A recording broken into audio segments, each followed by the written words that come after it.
This is your place for all things Grand Rapids Griffins and all things Toledo Walleye.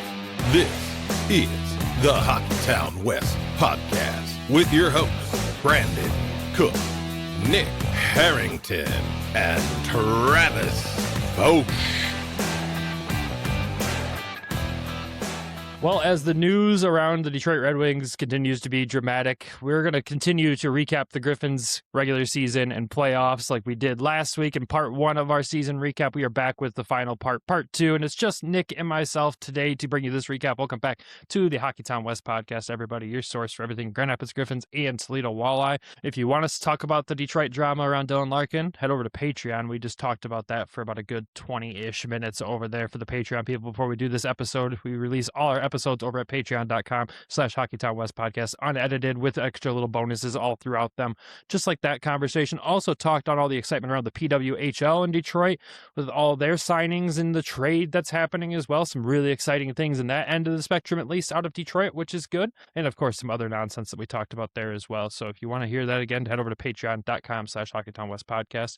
And if you're new here or just coming back for the first time, welcome everybody. This is a podcast that we mainly talk about the Grand Rapids Griffins and the Toledo Walleye. We don't really talk too much Red Wings. Obviously, that creeps in, but we are here to cover the Griffins and the Walleye and the farm system of the Red Wings. So if you're new, welcome. Make sure you hit subscribe and follow wherever you're listening to this show at. Leave us a like, leave us a comment. Let us know how you're feeling about the Griffins heading into this next season after what was a historic 30th season. We talked a lot last episode about the offense, the defense. We talked about the coach, but we didn't get to talk about special teams. We didn't get to talk about our MVPs of the season.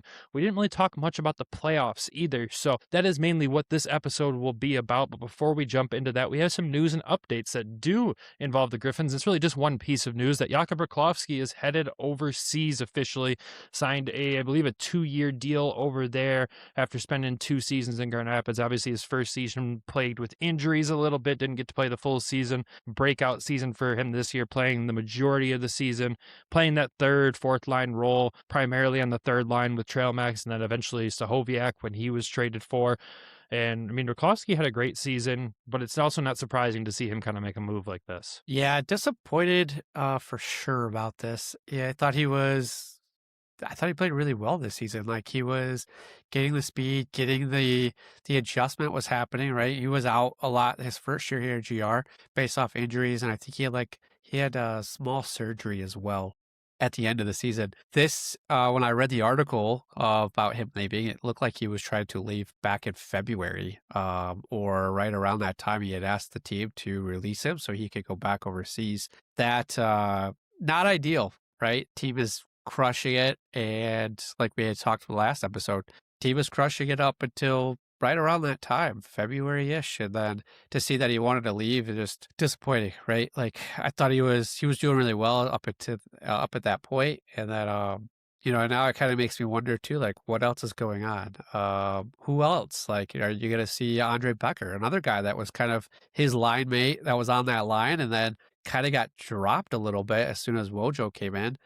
You kind of didn't see a whole lot of Andre Becker, so I'm wondering if if the thoughts are in his head of going back. It's just unfortunate. Yeah, I mean, he's actually heading back to the team that we signed him out of in Czechia, and at his best there was a 46-point season in 51 games. His best in Grand Rapids was a 30-point season in 67 games. So never really got to the form that he probably wanted to be in the American League. Obviously, like we said, didn't play all the games, up and down the lineup, all over the place. It's going to be interesting. But like you said, too, after February, when that article claims that he asked to be moved, he was in the lineup a lot more. That's when Stahoviak was brought in. That's when that line really clicked. So it makes sense. But that February, January timeframe is going to be something I feel like we're going to be going back to all offseason as more and more stuff comes out. And it starts to wonder if that theory we were kind of talking about, again, we have no concrete evidence that there was conversations around that time within the organization, but it feels like something happened. And more signs are pointing to that every day. So I'd like to know. I don't know who we'd ever ask, but it's something happened. I wonder if that was the point in time that Larkin had requested his leave as well. Okay, we're not getting into that in this show. We already did that for Patreon. Nope, not diving down that rabbit hole today. But yeah, for Kuba, It was fun having him. Enjoyed watching him at third line play in those dirty areas, especially when he started to do that more and get to those areas. That's where you saw the points really start to come when that third line came together. But when you look at the grand scheme of things, Trail Max obviously, as of right now, not coming back, and Raklovsky not coming back. That's 2 of the 3 pieces on that really successful third line the Griffins had that you now have to rebuild. Sean Horkoff has his work cut out for him. It'll be interesting to see what kind of magic he can pull this offseason and see how he can replace that production. Especially when Stahoviak's one of the RFAs that needs to be signed. So let's walk you through the list real quick of who the RFAs are that played with the Griffins this year that need to at least have qualifying offers to them by Monday, June 29th at 5 p.m. You know, if they don't get an offer by then, they are unrestricted free agents. Those restricted free agents are Sebastian Kosa, Alex Doucette, Carter Gylander, Amadeus Lombardi, Carter Mazer, Michael Milne, Wojtek Stahoviak, and William Valinder. Those are some big names on that list. A lot of draft picks, a lot of guys we spent draft capital on. I would love to say we're going to sign them all, but I don't know.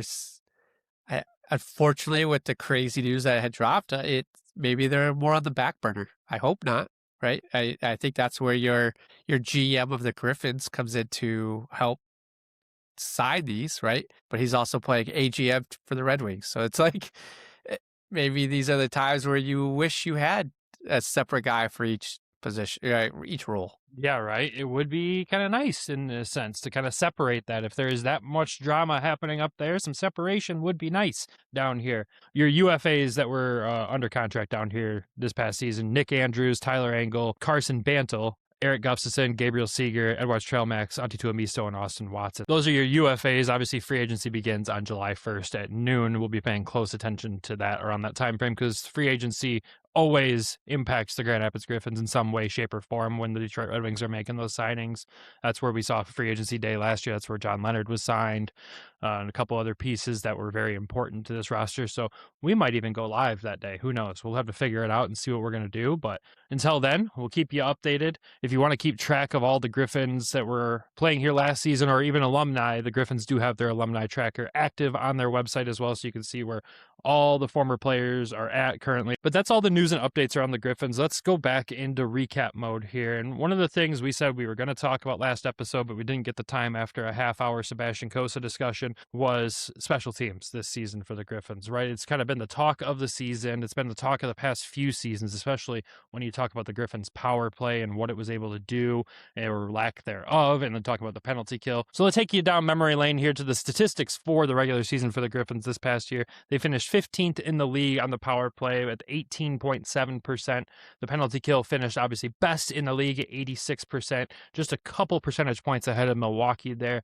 And if you want to go back in time and compare that to what the season before was, the power play was 17.3% the season before, 25th in the league, and the penalty kill was 14th in the league, 82%. So improvement, but not major improvement this season. But the power play was always a talk that we had, or was always a subject that we were talking about, because the games where you wanted it to show up, it didn't. And the games where you didn't need it to show up, it showed up. The funny thing was, when you looked at the playoffs, it was kind of the opposite spectrum for most of the playoffs here, because even as of right now, with the playoffs still going on, we still have the second best power play in the playoffs at 27.6%. And on the opposite end of that spectrum, the penalty kill was 16th best at 78.6%. The penalty kill struggled in the playoffs, so it kind of reversed from the regular season once playoff time came around. What contributes to that? That's a great question to ask. What does contribute to that from your perspective? It's so weird that it flipped that much. Both sides, penalty kill and power play. I don't understand how we go to the playoffs and we're scoring like crazy. I don't know. Does Manitoba have that bad of a penalty kill system? I didn't think so. Theirs in the regular season was at 82%. That's respectful, right? 13. It's respectable. It's not great, but it's not the worst. No, and it's 13th in the league. So it's like, I don't know if it was just because of the fact that, like, we got Carter Mazer back, right? He was a big contributor for on the power play. He brings a different element. I just remember a ton of times he's in the slot, catching a puck to his stick, putting it in. Like, that happened quite a bit. I don't know if Steph just started putting up $300 bills on the whiteboard again. Like, that we saw an We saw an offensive explosion, the second to last game, where they had Yeah. scored like 4 power play goals in that game. I don't think the system changed that much. I wish I had more tape, right? Now, I mean, it's 3 weeks past season end. We wish we Just had more tape because that means we would have went deeper. Yeah, it's for sure. So I think a little bit of it had to do with the players. He finally got the players to fit the roles that the system that he wanted, right? He's getting a lot of those guys back too. I get like you've got, a lot of the call ups does affect the power play, does affect the penalty kill as well. They were solid penalty kill all year, but then for that to drop so drastically like that, to me, is just that's what's crazy because we were such a good defensive team, and then for that to drop from 86% best in the league to 79%, like I know it's only 7%, but that's a ton of goals. I feel still It is. with against Chicago, who's a fast team. So I don't know. It's It not goes like back to like who were your main penalty killers, and those were guys that we were kind of looking at through the playoffs, going like you're kind of absent from the regular season. Like they weren't playing as good as they had in the regular season, especially in the playoffs. Like those are your top guys, like your Sheldon Dries, your Dominic Shines, your John Leonards. Like those are your best penalty killers, and they weren't playing at the top of their game in the playoffs. So that might be the correlation. Yeah, you're going right into what I was going to say is our penalty killers were Sheldon Dries, John Leonard, Dominic Shine. Great defensively, right? But they didn't put up those offensive numbers. And you're not looking for that on a penalty kill, but there's that give and take, right? Like if they're being really defensively sound there, great, right? We could take the lack of offense. But we weren't getting offense on the regular lines either. So, it's the rob Peter to pay Paul kind of situation, but that didn't happen either. So it'll be interesting to see. I don't know if there's going to be changes I know Steph's been tweaking it and it has top moments. I'm luckily like this season, we didn't go like 0 for 32 on the power play, right? Like last year, there were stretches of time where we were 1 for 33.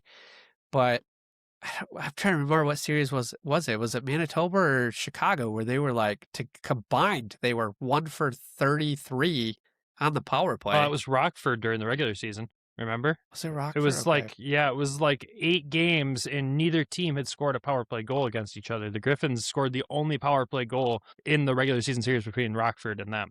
That right there is crazy to me. Really outlandish stat. Like obviously Rockford wasn't a playoff team. They weren't a great team, but for some reason, special teams just on both teams, penalty kills were great against each other. The power plays just sucked. And when you look at the playoffs, you go, okay, Grand Rapids was on the power play 29 times in their 8 games. They scored 8 power play goals. Great, 27.6%. You love that. Time shorthanded 24, and you allowed 5 power play goals. Oof. Yeah, not great. And that's a lot of those had to be in the Chicago series, right? Where every game was a 1-goal difference. And we had talked with Coach, and his whole thing too on the power play was it's great if we score, but it's to build momentum.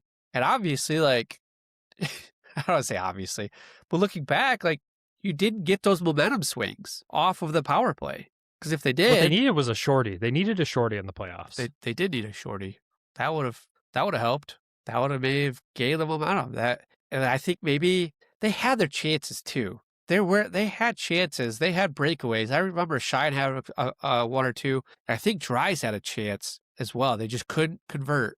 So, yeah, I mean, a shorty would have turned it. They just didn't gain the momentum. I think the Chicago series, if I remember correctly, it was more of like that penalty kill. They didn't get momentum, but Chicago did. They got energy off of their power play, and that's what kind of took them. Like I remember being hemmed in for a few. Oh yeah, for sure. And, you try to look for comparisons in the playoffs, but it's so hard with this format. Like, how many teams play the same amount of games? The closest one you can find is Cleveland. They played 9 games. We played 8. Both eliminated in the same round, right? Cleveland was shorthanded 30 times and allowed 3 power play goals to our 24 and 5. So 90% penalty kill rate for them. But then the opposite end of the spectrum, they were on the power play 28 times to our 29. They scored 4 goals to our 8 and allowed a shorty against. We didn't do that at least, but it's just weird because you look at the regular season, those stats kind of match up still for Cleveland. They're not far apart. So there wasn't much change there for them, but it was such a drastic change for us. And all you can do at that point, yes, you could point at the players, like maybe they didn't execute properly, which was fair. That might be the whole way to sum up the playoffs for the Griffins, that they didn't execute in the way that they needed to.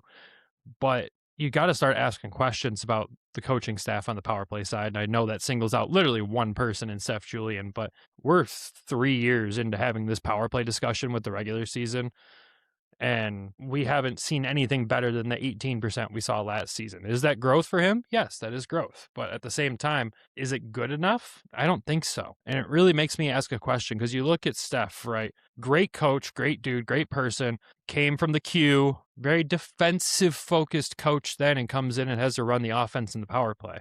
You have a team of 3 defensive coaches with Lashoff, Watson, and Julian. Maybe it's time to bring in somebody more offensive minded on that side and see what can happen. Because I don't want to have the same conversation every season that, man, we were this close, but we just couldn't get it together on the offensive side of the puck. We couldn't find our scoring touch on the power play. And that just feels like the conversation we are having year after year after year at this point. Yeah. I mean, I have to agree with you. I'm looking back at the stats right now. It was 17.2% for his first year here with us. It was I got to scroll really far, 17.3 for the second season. So a little bit better. And then 18 point whatever this season. For the last season. So, I mean, small improvement. I don't know if he's got to be able to adapt to the players that they have and maybe change the system, give it a different look. He's got to be able to put wrinkles in this. I think the other thing too, like we said, there's just not enough movement. There's not motion. There's no creativity. There's no creativity. They're literally just standing there, just looking for the open guy to try to get a pass to, which I've done that way too much now. But at the same point, you got to be able to move to create that opening, right? Take advantage of that motion to find that guy. You've got to have somebody up front, right? We didn't see that enough. You've got to be able to put guys in places where it's going to be, exploit the weakness of the other team, right? If that's a guy that's in front, a taller dude in front. That one year it was Elmer. And we're like, why don't you have him parked right for the goalie? Like, have him screened. Why? What are we doing? Well, in the game that there was allegedly money on the board, we saw, and I remember pointing it out to you when we were watching it happen in real time, like we saw this new look on the power play where you get the puck moving, one guy from down low gets to the crease. He's on the right side or left side of the crease. And once he gets to that position, your other guy near the half wall collapses down to the other side of the crease. And all of a sudden, you've got 2 guys here to pick up a rebound, and your point guy just shoots it. And it worked back-to-back times. And then what happened? We never saw it again. It's like every time the power play has done something that works really well, we never see it. Now, does that say that the other team maybe picked up on it and is not allowing it to happen? Yes, sometimes. But other times you see it open and you're like, just go to the net, drive the net. Get bodies in front, create traffic. Like, you had some great point shooters on this team running power plays this year with ASP, Gustafson. You had 2-0. William running it for a minute. 2-0 has an unreal shot if he can get it on net, right? But he doesn't even need to get it on net. Just hit for the rebound. Get the bounce back off the backboard. Something. You just hope to see some kind of change there. And every time something worked, it just disappeared. And that was probably the most frustrating part to watch for us. And I wanted to boil this back down too, because I'm like, okay, we looked at Steph's like regular season stats on the power play. Like, what did the last couple of playoffs look like? And obviously those were short playoff runs too, especially last season's before this year. But you go back to the first year, they played 9 games in the playoffs, so 1 more game than this year. 29 power plays opportunities, 4 power play goals, 13% power play, 82% penalty kill on 29 opportunities to kill a penalty. And then you go to last season, obviously a very short playoff run with just the 3 games played against Texas, 12% on the power play, 62.5% on the penalty kill. So weird. Because they were great. This year, obviously. They were great in the regular season on the penalty kill that last year too. Mm-hmm. The penalty kill has always been consistent in the regular season, and it starts to collapse a little bit in the postseason. And I mean, we can't just all dog on Steph here. We got to look at Lash and go, all right, what's it about the postseason where the PK is just struggling? Now, the only thing that makes sense to me in this for the PK is the influx of players at the end of the season that have to learn that system quick and then go out there and execute in high pressure games that are more intense. Does that probably play a little bit of a role into it? Because a lot of those guys that come in, they aren't going to be your high profile top scoring players. So you get some of these, your third, fourth line guys and your PK guys in, and they might just not be settled into executing Lashoff's system because the system works amazing in the regular season. Then you get some new guys in, and it seems to stumble a little. And maybe that's the same case for the power play too. But the power play looked the same for the majority of the season, besides getting the Red Wings guys back, your Mazers, your ASPs, It looked the same for most of the season, and so did the PK, but I would say the PK looked a little different in the playoffs. Yeah, that's why I say, you got to have some wrinkles. You got to have some wrinkles. If things are working, you got to find that success, and you got to have, I don't know, I'm just going to throw it out there, maybe 10 of those plays, right? All right. These 10, we scored 10 goals against Manitoba. This is how we did it on the power play. All right.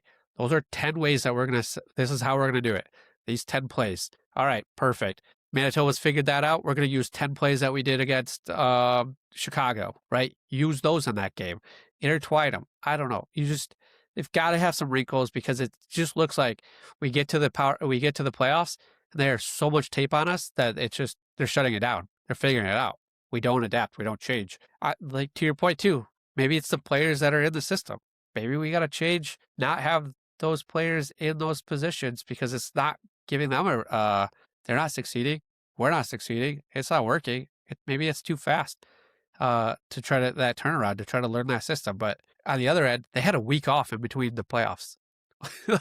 You practice these crazy throughout. I don't know. Yeah, I mean, for me, I guess I'll pose the question to you: is that do you want to see a change in the assistant coaching staff heading into next season? I don't even know who's out there. I don't know what is gonna. But just who to bring not in, assuming what's out there, but if Steph is behind the bench next season, are you okay with that? Man, I don't like being on the hot seat. I don't want to put him on the hot seat either. Maybe that's the change that they need, right? If he's in charge of the offense, maybe you bring in somebody that's more adapted to the league, right? So an AHL coach. Maybe you bring in, another guy that's been in the league for a while that's as an assistant coach and run the power play, right? I don't know who's out there. I don't know who you could bring. I don't have any names. Maybe you just bring a kind of a heavier name, respected dude. Not to say there's not respect for Steph Julian, but you bring in a heavier left hand, right? Maybe. I think we're at the point in the offseason where if a change like that was coming, we would have seen it by now. I think. Who knows? It's tough to say. I think you got to wait till after the finals. I don't think there's probably any changes till after the finals. Who knows? It'll be something to keep an eye on. But we've said it before. I think we said it at the end of last season that we wanted to see a change there, and we didn't. Was I disappointed in that? Yes. And looking back on the season now, am I disappointed that didn't happen? Yeah. Just because the power play is just so frustrating with this team. It's so wishy-washy. It's so back and forth. It's you have to remember the one thing that we were told at the All-Star game, that other teams were watching the Griffins tape, not just to get ready to play play against the Griffins. They were watching it to make their team better. And if there was that much of their gameplay being consumed around the division and around the league through the early parts of the season, it makes sense why those numbers would struggle, because everyone kind of knows your strategy at that point. Everyone knows what you're doing. They're prepared for it. And they're prepared to also combat against you with your own medicine. Yeah, Rinaldi had told us, Spiro said that our offense was predictable. So he had just interviewed the Chicago Wolves coach, has it been 2 weeks? Probably about 2 weeks now. ago yeah. now. He said it was predictable. They knew what we were going to do. So you want to change it up. You want to get some creativity. We have creative players. And that's a concern right there in its sense when you hear your offense is predictable. Okay, well, that all points to one guy outside of the players executing properly, obviously, but it points to one coach, and that's a concern. If a coach that wasn't even the head coach of a team for half the season could come in and be like, hey, your offense is predictable, all right, maybe there needs to be a change there. So we'll see. If there's not, then we go into next season just hoping that he's figured it out, hoping that the creativity bug bites him a little bit and the team can get a little more unpredictable, because you can't come in with your same core players next year and do the exact same thing again, because teams are ready for it. Clearly, they're ready for it now at this point. So we'll see. That's our thoughts on it. Let us know in the comments what you think needs to happen when it comes to the Griffins special teams and those coaches. Obviously, like when you talk about the other end of the spectrum with the defensive coaching from Lashoff, obviously I don't think there needs to be a change there. I think he's done a great job with that. Obviously, he's been set up very well with some of the players he's had defensively.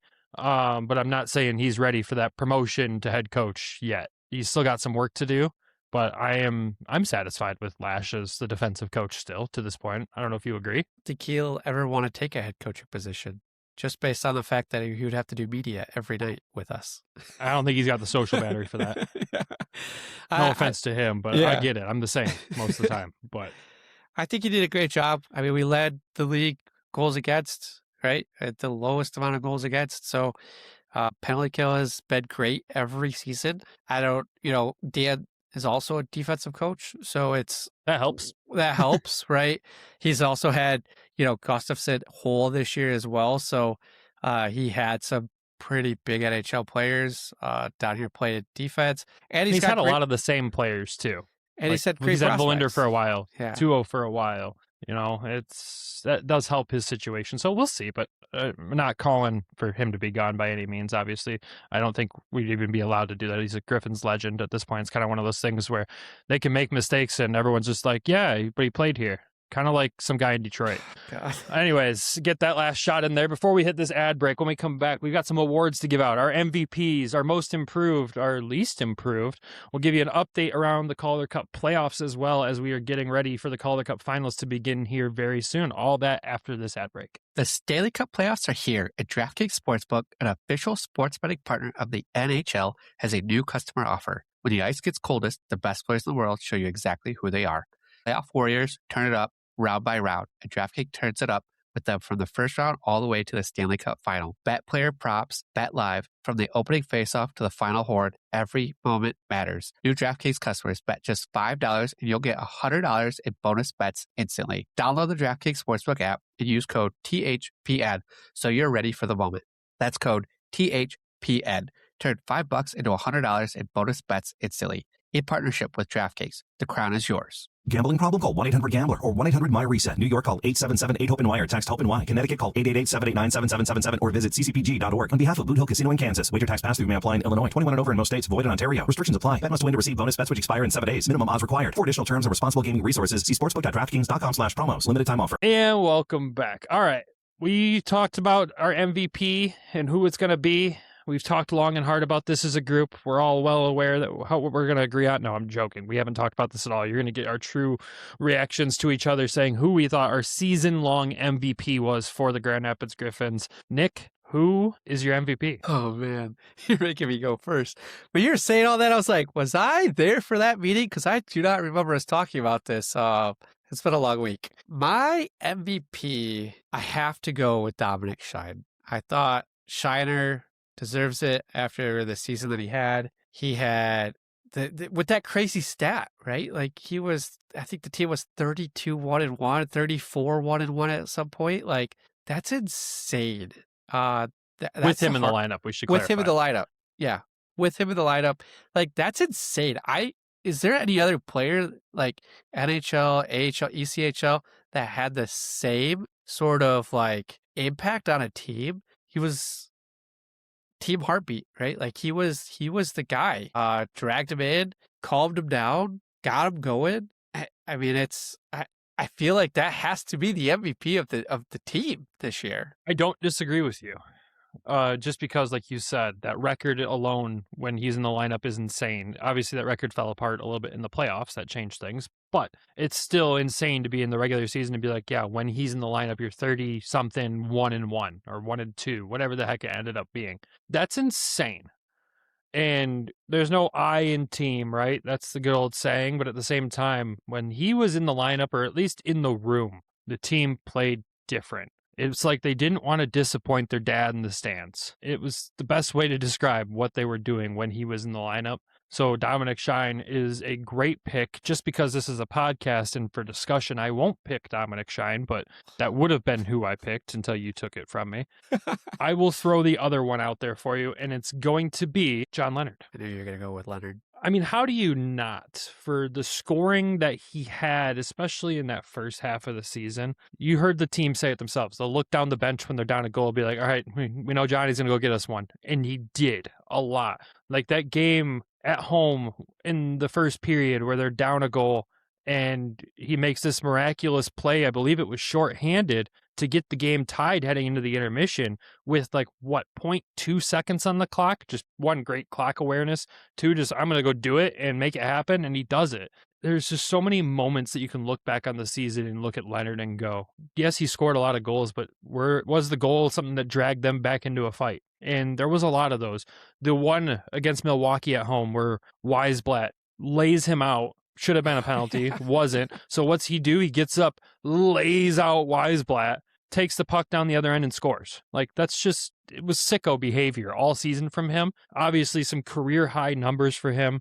We knew what to expect out of him. We knew he was a goal scorer when he got here, but we didn't know he was that kind of goal scorer. And at the end of the day, when you can look at this and go, okay, he played 47 regular season games because he spent some time in Detroit this season and still finished second in scoring in the league with 33 goals in 47 games. And was maybe a guy that no one realized, unless you watched all the games, that he was a penalty killer most of the season. Yeah. He was a penalty killer and had 5 shorthanded goals on the season. That's 5 impressive. of his 33 are shorties. That's insane. So, yeah, I'll give it to Johnny on that one. Obviously, I would have said Shine too. That's the easy one. Yeah. But then the discussion becomes, all right, that's your MVP, but who was your most improved player this season?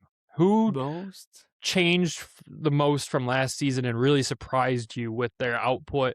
Or maybe it wasn't even the goal scoring. Maybe it was something else that just really surprised you with their all-around play that maybe last season you're like, yeah, he's an AHL guy for sure. And now you're looking at him going, could he play in the show? Could he do it? Who's the most improved guy for you? This one's tough. This one's really tough. For me, I'm going to lean towards, man, this is kind of a cop-out, but I'm going to take Michael Postava. Because come on. This is a guy we didn't know anything of. Like, we didn't really know what he was going to have, right? Like, the baseline was 0. We didn't know if he was going to be what he is now, right? Or if he was going to be this crazy guy that takes over the net. Like, going into the season, and the first half of the season, we're like, this is Costa's net, and this is going to, like, he should be called up, right? We were all banging the table for it. And then Michael Postava comes in the second half. He kind of steals the season steals the net from him and has a incredible run of a 17 and 6, 1.71 goals against, 0.937 save percentage. Like, just put up these crazy numbers. Like, if he can replicate this again for next season, like, this will be nuts, right? Yeah, I kind of lean towards him. There's another guy I have in my pocket, but I want to know who your guy was. Well, before I give you my guy, if I reframe the question as who improved the most from game 1 of the season to the end of the season, instead of saying most improved from last year, because I look at the roster and go, all right, like obviously outside the core guys, there's a lot of new guys, so it's really hard to say improvement year over year. But who improved the most as the season went on? It's tough too, because a lot of guys were called up, or a lot of guys were injured for a good portion, not a good portion of the season, but a portion of the season. I'm going to go this route. I got a guy. The guy that I would say is going to be Amadeus Lombardi. And this is a guy that we have brought up a lot before, right? We are fans of him. We've followed him since Flint time. But just looking at his stats, right? Last year, he was 19 goals, 21 assists, 40 points, and 10 penalty minutes, 5 power play goals. This year, four game winning goals as well. This year, goals were down, played 3 more games, goals were down, 16. Assists were up, which is good, because he's more of an assist guy than he was a scorer, especially if you look at his Flint numbers and the way he plays. He's more of a setup guy. So 26 assists, 42 points in 47 games. He was a plus 11. He had 22 penalty minutes. So he took a little bit more penalty minutes this year. So that was down. 5 game winning goals. Remember, there was a stretch of time when he was back to back game winning goals, set the record. I know plus minus isn't the end all be all, but I think with this, like, you really have to look at this as he played a much more defensive game this year. That is one thing that he focused on, one thing that he wanted to improve on. And what is the biggest tell of that? It's going to be the plus minus, right? He started his first season with 2 games, 0. His 70-game season, he has a +5. Then he's a -13. Then he bounces right back to a +11. Missed some time with the injury, but I think this is huge because that is one thing that he talked about a lot this season too. Is I want to get better on both sides. I want to be better defensively. I want to be better. I think a lot of those penalties were probably they're probably slashing penalties. He's probably a little bit more aggressive on getting the puck. Right, took a few of those, but I think you have to say most improved is going to be him. I mean, even in the playoffs, we look at his playoff stats: 3 assists. That's more than what he's had the last 3 years. 3 points. That's the total of what he had the last 2 seasons. +3, only 2 penalty minutes. Still pretty good there. But I think that is going to be the biggest growth. Didn't have any power play goals this year, which is kind of weird. It is weird. It's very weird. How that we look at this. You mentioned that improved. You mentioned his stats last year. You said 5, and I glanced over. I saw 0, and I was like, "You're going most improved here." Yeah, I still want to go with most improved because overall game is what is how I want to judge this. Frame this off of. Yeah. Yeah. I mean, that makes sense because obviously there is improvement in the defensive game. I'm glad you said defense. I was waiting for you to get to that because that is what we noticed. The biggest thing this year that improved for him was his defensive ability. And the offense didn't drop from that. Correct. From him being more productive on the defensive end. And for all we know, had lingering injuries all season long. Like we were told that from him in that offseason interview that like that injury, he didn't know what it was last season until they got to that point when they fixed it. And you don't know if something lingered still or something lingered all season. You don't know. And he still produced. I think the biggest thing you want to see from him is just to continue to get bigger, faster, stronger, right? As we all heard in the post-game or the exit interviews, that was the common theme, and that's just always going to be the common theme. But what I like about him is that his defensive game is growing. He's not losing his speed as he's continuing to get bigger, and that's usually what the first thing to go when a guy starts sizing up like that is the speed goes down. His speed's still there. The creativity is there. The ability to defend the puck and maintain puck possession has gotten so much better. So that is a great pick for most improved as the season went on. So I'll give you my 2 because I had my most improved from last year, but he abandoned us in Jakub Bukowski. I would say that was most improved. That's the most dramatic point improvement we saw out of any player from last season to this season. But most improved as the season went on, it's a name that you probably didn't think I was going to pull out of the hat here, and Antetokounmpo. I think his development over the season was the most shocking to where he went from a guy that wasn't even playing playoff games for this team last season in that 3 games that we played. He was benched for most of those games. And you come in this season not knowing what to expect. Now, yes, he was paired with Eric Gustafsson a lot. That does help. But what did Gus do? He helped him develop. He got better. Tuomisto finished this season as maybe one of the top defenders in the American League. And that's a crazy stat to say when you're looking at a guy that nobody knew what he was going to pan out to. It's such a weird path to get here. But what I want to point out is just the stat improvement, right? You look at his first season in Grand Rapids, 50 games, 17 points. Second season, which was last season, 67 games, 27 points, +2. This season, 68 games, 29 points, so point improvement, but a +30. Now, again, like you said, plus minus is not the end-all be-all stat, but when you see outliers or dramatic increases, you can kind of look at that and go, oh, that's good, especially when it's a defenseman. He played a great defensive game this season with his line, but he also was a great defensive player. There was so many great plays you can think of through the season where you're like, wow, that's really good stuff. But he also had 2 game-winning goals this season. Shooting percentage of 7.9% this season, up from 2.8% last season. That's a dramatic increase. That's his career best in the AHL so far. So yes, I went with Antetokounmpo as my pick there. Especially, too, when you look at that point increase, assists were down by 3 from last season, but goals were up. He scored 8 this season, had 3 last season, 5 in his first season.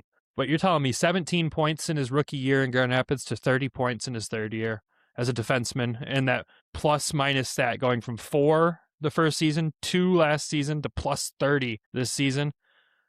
One of the most improved players on this team as the season went on by far. Yeah, he had huge growth. He has taken a very, very weird path to get here.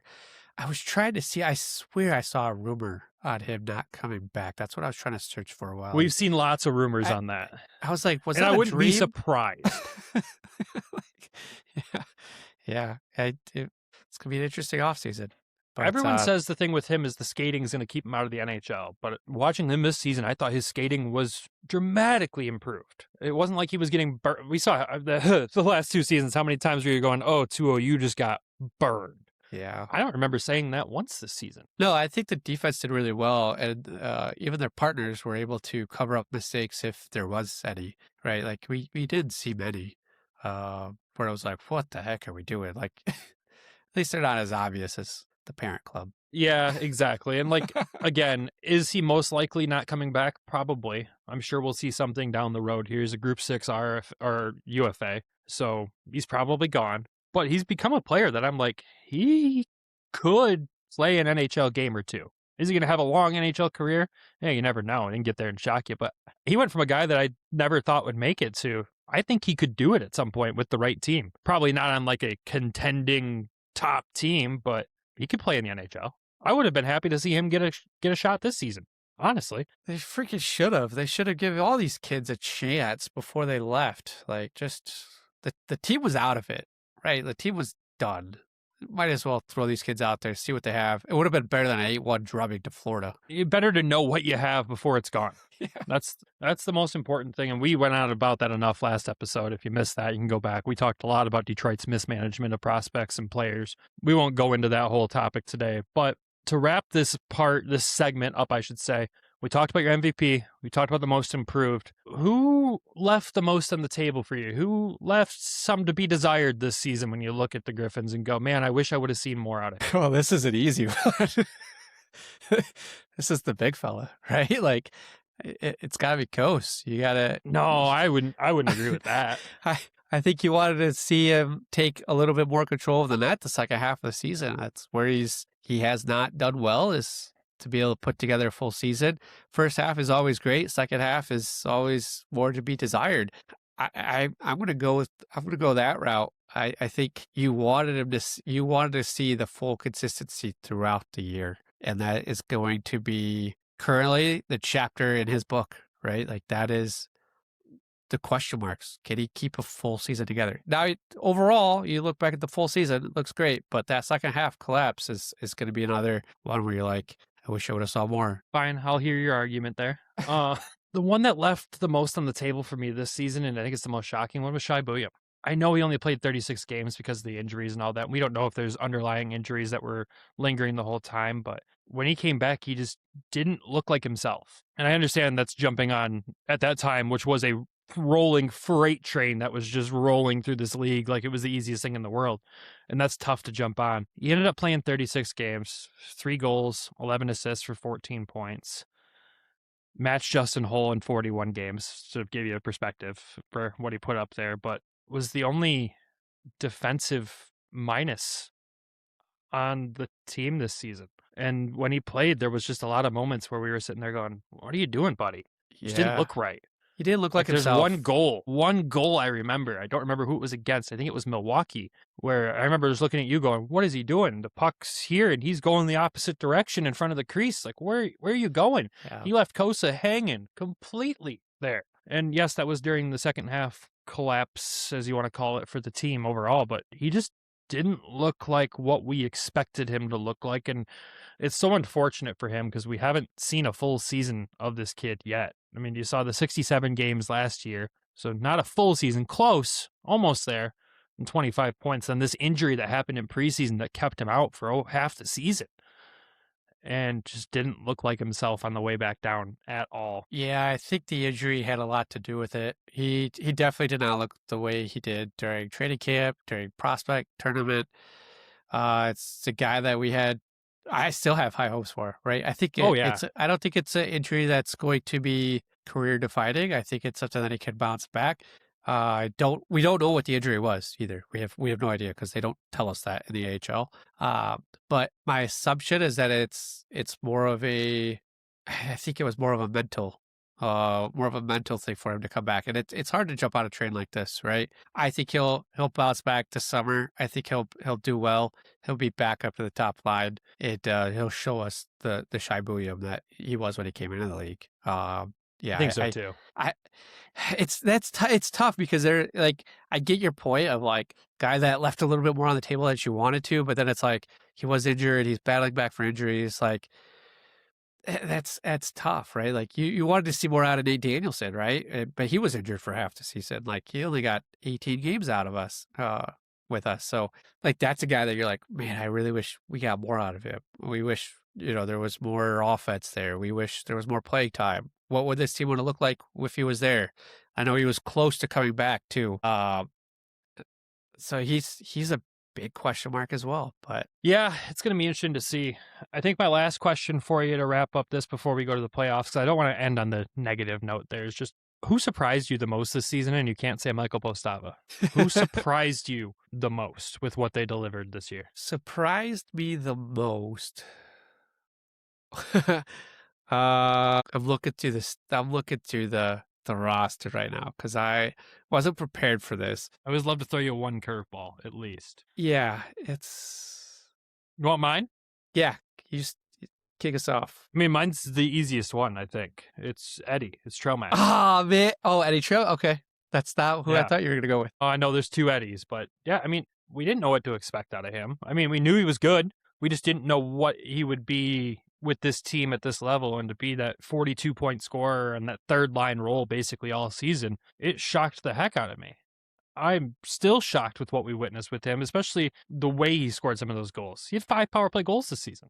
He was tied for second on the team in power play goals. He was 4th in the team in points. He played the third line almost all season long, plus Olympic play in there. Like, he was just kind of a motor that kept going all year. Not just that he was our favorite postgame interview, too, because you were guaranteed some form of gold talking to him with the way and he talks about the game and how passionate he is about his teammates. But the play on ice, he was so much fun to watch. Once he had that shot loaded up and figured it out, dude, it was so much fun. That's a good one. That's top notch right there. Because Trailmax was a big surprise, played well. Even in the red and white game, I remember looking at him and like, man, this guy is all on his own Even here at against the camp. NHL. Yeah, so man, that's a good one. I hate that you took that one. That's for me taking Shiner, I guess. The guy that surprised me the most, I kind of want to go with a guy that didn't play a whole lot, and it's going to be Eddie Yenborg. This guy coming in at the end of the season was a surprise. I didn't get to watch much of this guy at all in juniors or anywhere else. So I was surprised. I didn't know what we were going to get out of this kid. He's only 18. I didn't want to fall in love with this guy because I was like, he's not going to be back here next year. He's got to either go to the SHL or to Detroit. But watching him here at Grand Rapids, the time that he was here, I think he loved being here. He was always had a smile on his face. He had a Detroit hat on. I was like, love this. Like, this guy's bought in, wants to be here. Oh, he wants to be here? Yeah, he wants to be. Oh, God dang it. Wants to be here. Loves the city, loves the team, loves the organization, always has a smile on his face. And he plays hard. Like, goes to the boards, goes to the battles, always mixing up with guys. Like, this is a guy that I really like. And I think Detroit will like him as well once he gets over here. Definitely a good chance to make the team this year, too, with how much possible openings that'll be. So I'll go with Eddie because I'll go with the other Eddie that you took, Trailmax. I think he had 11 games, 1 goal, 2 assists, 8 penalty minutes. He was just fun to watch, man. He was just built for the postseason and unfortunately injured in game 1. Like, that's what sucked the most. Like, what would the team have looked like with him in for that whole run? Would it have been different? Hopefully that injury is not too severe. Hopefully that doesn't hamper him potentially, fighting for that spot in Detroit next season like we realistically think he could do. That's a good choice because it was, again, such a small sample size, but it was so surprising to see how impactful he could be so quickly with the team. There was 2 other obvious surprises out there that I'm surprised you didn't pick from because there's another one that was a small sample size and Stahoviak was a complete shock to us all when, he arrives here out of Syracuse and you're like, all right, 17 points in 38 games. What's that? And then he gets 15 points in 10 games in the regular season with Grand Rapids. You're like, oh, all right, this is an immediate must re-sign next year, please. Still not signed yet. Please make that happen. Well, I'd say the other obvious surprise is Gus because we didn't think we were going to have him. Yeah. It was surprising. I'll stay with Wojo is that if he does, it'll be interesting to see what that third line looks like. If he does come back, since we know Trailmax is not coming back, now Ruklowski's gone. So is it going to be, do we still have the same output from him next season with 2 different wingers on his side? My guess would be Becker, but yeah, it's so early to tell. But do you still get that same chemistry out of him next year? I could see a third line next year of him, Kiskinen, and James. That'd be good. That'd be a lot of fun. Where you That put could be a Becker? really fun line. Becker's probably playing fourth line because Deuce is probably not coming back. Beck's probably slots in there. But that's, again, way too early to predict. There's so many moving parts when it comes to this. So who knows? But let us know who you think. Who would you pick in all those categories for this Griffins season? Let us know your thoughts. I'm curious to hear all of you guys. If you think we're crazy, if you think we're spot on, let us know. You probably think we're crazy. Most people do. Last thing we'll talk about to wrap this episode up is an update on the Calder Cup playoffs because we didn't update anybody last episode. We forgot that because everything got out of whack. This was supposed to be a 1-part episode and it became 2. So we will update you now on what the Calder Cup playoffs look like. And we're almost to the Calder Cup finals. Yes, I know every other league is in the finals currently, and we're just now potentially coming up to it. Toronto advances for the Eastern Conference. They beat Wilkes-Barre 4-2 in that best of 7. Yes, we're finally talking about best of 7s in the American League. What a concept, right? In the Western Conference Finals, though, as we're recording this on Monday night, June 8th, we got a Game 7 on the books tonight. Chicago and Colorado tied 3-3. What do you think? Who's going to advance? Who's representing the West in the finals? I know you watched the first 4 games, and I've just been score watching the last 3 too. Colorado with a 7-3 butt kicking on Friday, and then Sunday Chicago goes in and they switch. They take out Primu and put in Miftikov, and they get a win. So it's like, what is going on here? I kind of want to see Chicago get it. Like, I know that's the team that kicked us out, but if we're going to lose, I want to lose to the champion. So it would be cool to see a division, another team from our division get there to win it. I'm going to pull for them in this Game 7. You know me, I can never root for Chicago, so pulling for Colorado always in this one right now. But it's crazy that this is going to 7. Like, when you looked at Colorado's path to get here, right? You take out Coachella last round 3-1. You take out Henderson in their first round 3-1, and now you're going to a Game 7. It's kind of crazy. In the games, like you said, that 7-3 win, there was a 5-2 win for Colorado in that mix there too. And every game the Wolves have won has been by 1 goal. All 1 goal deciding games, which is crazy. And that goaltending change, absolutely crazy. Like, I don't know if you looked at the exact stats from that and what Miftikov had to deal with, but he stopped 36-38 in that game. In his first game after not playing for a month and a half. Yeah. They rode that goal. It is possible to put a goaltender in who hasn't played for a month and a half and get a win. It's possible. You know what I'm getting at there. Not ideal. You know what I'm getting at there. You know exactly what I'm getting at. Well, it helps when it goes to 7 games. You give your starter a break, be able to breathe, and then. If every series was 7 games, man, what would have it they look released? like? Who's starting tonight? I have not looked at it yet. The game should be underway actually right now. I think it's so. Who is starting in net for Chicago? Miftikov again. Wow. In a win or go home situation. You go back to the goalie that's only played the 1 playoff game this year so far. If Primu's not even backing him up. I think he got hurt. Must have. That's nuts. But yeah, crazy AHL playoffs so far. I would like to see a Colorado-Toronto final, but like Nick said, if you're going to get knocked out, you want to lose to the best. So if Chicago goes on, I wouldn't be as mad as I usually would be in this case, just because it's Chicago. But we'll see. Maybe we'll go live for one of the finals games one night. Who knows? Maybe we'll screw around and do that. We've said that before and we don't do it.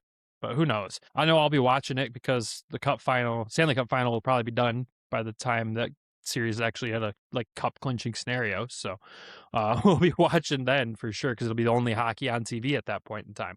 But interesting stuff out of there. Nothing else to wrap up really for this episode. Do you have anything else that you want to add before we go, sir? Yeah, I had 2 things. So Primu has been hurt since Game 5. Rinaldi just confirmed. Oh, okay. So thank you.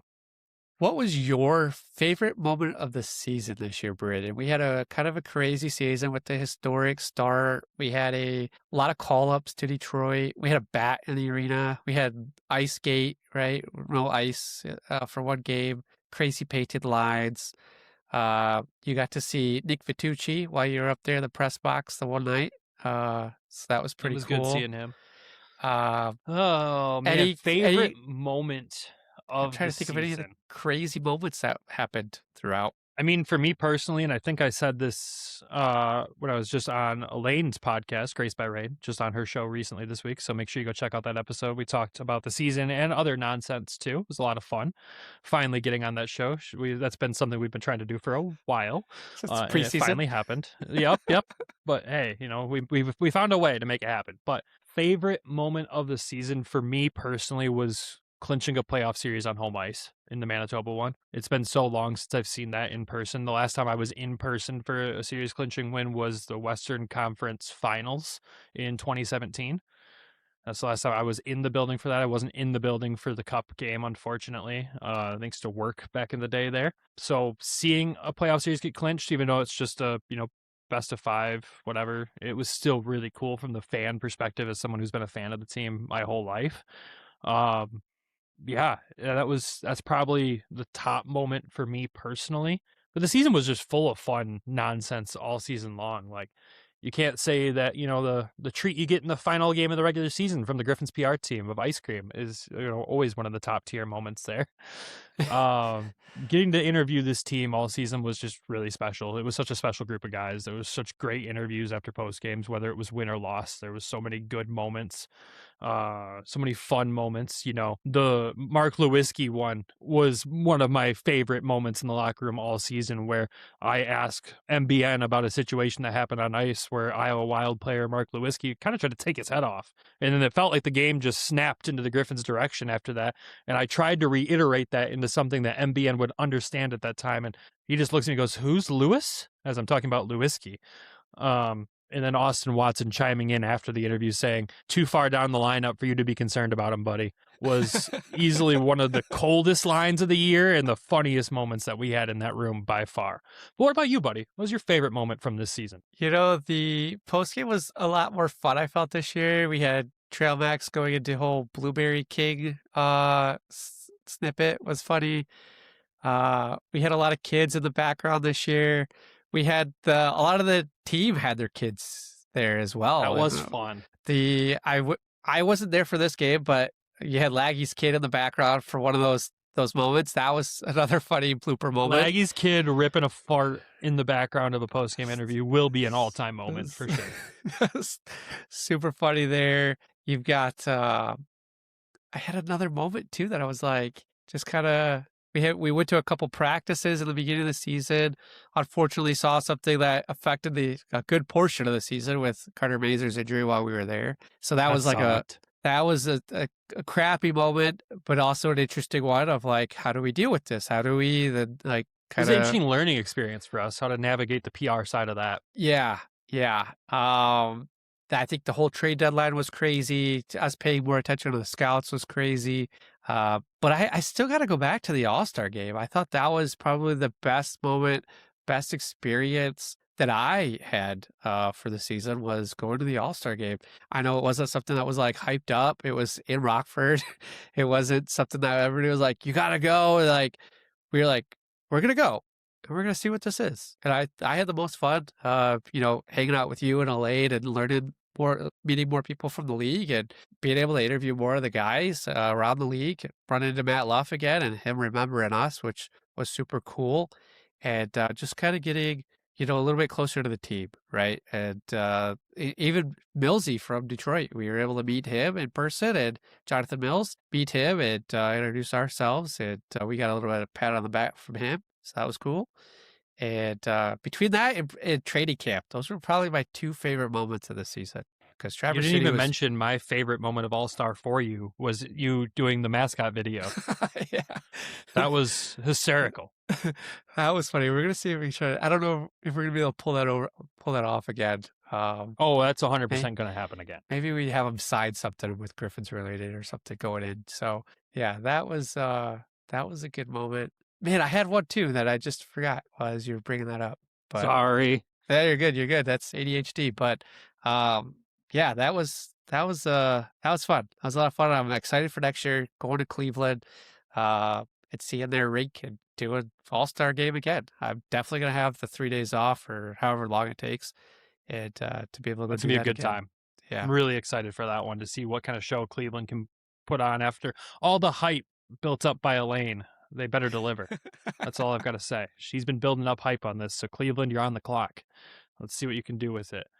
You did remind me of one more moment that was obviously a lot of fun for us too, was having Hawk get his PTO here in GR. Yeah. Obviously the first game was ruined by the ice melting, but getting to do a post game with him in Grand Rapids with his son, that was a really cool one. He's been such a close friend to the show since we started the Toledo side of things, been so kind to us. Most of the time he's kind to us, I should say. No, the chirps are all out of love too. No, the chirps are all out of love there too. We know it. And yeah, getting to do that with him in a moment that he's going to be able to go back with his son and be like, look, you watched me play in this league. Like, that's going to be a cool thing for him to talk about forever. And still his favorite stat of, the combined games between a guy out of the NHL and a guy out of the ECHL, between him and Gus playing out there at the same time, over 1,000 combined games. I think we've heard that stat now 14 times this year. I'm sure we'll hear it again at his golf outing in July. So who knows? But that was a cool moment all around, because it was just like the worlds colliding. It's the two shows for us, being the Toledo and the Grand Rapids show, colliding in one. And it was what we always joked about it. We joked about it since the day we met him, that maybe one day, maybe. And he always said, if Waddy's in a tight spot, I'd do it in a heartbeat. Well, Waddy was in a tight spot and he did it. So that was a fun one for us too. Can't go talking about the season and not talk about it. Yeah, definitely. I saw his name on the roster sheet too, or the stat sheet. I was going to bring him up, but I forgot. I lost track of it. So good reminder there. I'm sure I'm going to think about it as soon as we stop recording of what my other moment was. Well, clearly the ADHD is kicking in for both of us, so it sounds like the perfect time to wrap this episode up. Before we go, though, we'll thank our sponsors, DraftKings and Everything Hockey Clothing Company. When you're betting with DraftKings, use code THPN. And when you're shopping at everythinghockey.com, use code WEST to save a few bucks off your order. Also, thank our lovely Patreon subscribers as well at patreon.com/HockeytownWest who are the lovely folks that people can go join over there today, Nick. We've got Michael Asante, Alan and Lori Fausch. We've got Derek Sleazer, Griffin Not From GR, Elaine Grace, John of Florida, Tyler Ingalls, Dilly, Joe Schroeder, Peter Grell, Darren, Bert Rito, Alan GR, Bex, Jason C, Snail, Adam, and Anna. Thank you all for the love and support. As always, we appreciate you guys. Well, that is it for the season recaps for both teams. They are complete. We'll be back with player recaps from the season as well. We might do that a little differently for the offseason to be able to give you guys shorter content, more content though, and of course interviews and all that fun stuff as the offseason goes along, and what other shenanigans that we decide to come up with. I know we'll have content from the golf outings that'll be coming up this summer too as well, so stay tuned for all of that. And updates and news as it breaks. Who knows? A trade involving Dylan Larkin could easily impact the Grand Rapids Griffins, so it is something that we'll obviously watch very, very closely. And as players move on to other teams that might not be returning here next season, or team players that we are bringing in, once that all starts kicking off, we'll obviously have updates and episodes then. And sooner than later, buddy, it's going to be time for training camp and prospects tournaments, and we'll be right back into the grind of a regular season. It's not that long of a gap for us to enjoy a summer, so we'll try to soak it in and enjoy it as much as we can, but still be bringing you guys content all summer long. One episode a week from here on out as a reminder.